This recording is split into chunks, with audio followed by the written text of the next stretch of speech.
that issue? Well, you asked me about why I didn't diagnose narcissistic personality disorder.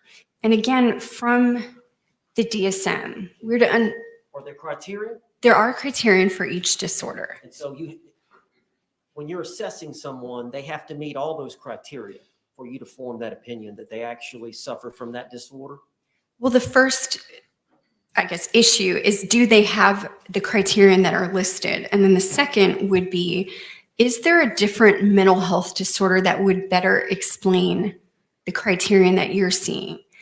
The criterion within the DSM overlap considerably across disorders. And so there are some helpful guidelines within the DSM to remind you of that you may have what's called differential diagnosis. So if you're considering one thing, that you also are directed to look at other things.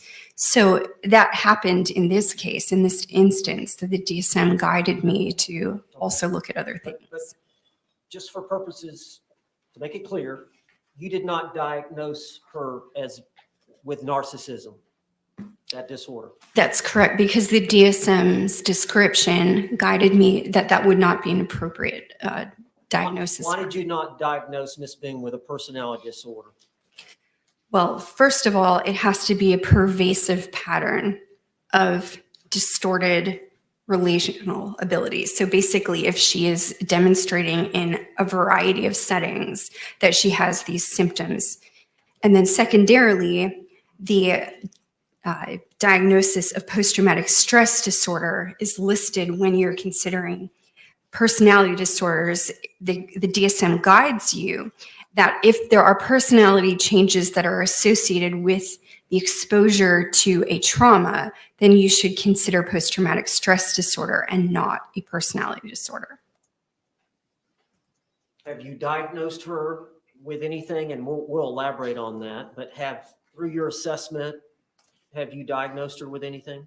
Yes, so she has a diagnosis of post-traumatic stress disorder. She has symptoms of anxiety that would be consistent with post-traumatic stress disorder. So that is an anxiety disorder. And you feel like she suffers from post-traumatic stress? I do.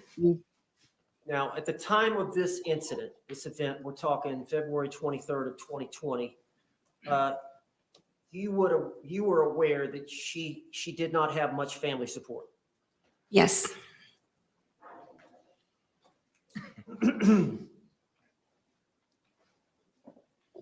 Doctor, why do you administer psychological testing? Psychological testing allows an objective measurement of what the person's symptoms may be as compared to sort of an average. So if we can see what the average range on a standardized measure would be for any person, if there is an interpretable difference, that gives me clinical information. So it's not just relying on what the person has told me. I've got an objective measurement that I can compare to other people.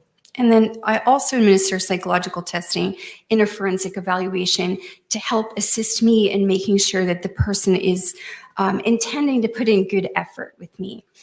In some forensic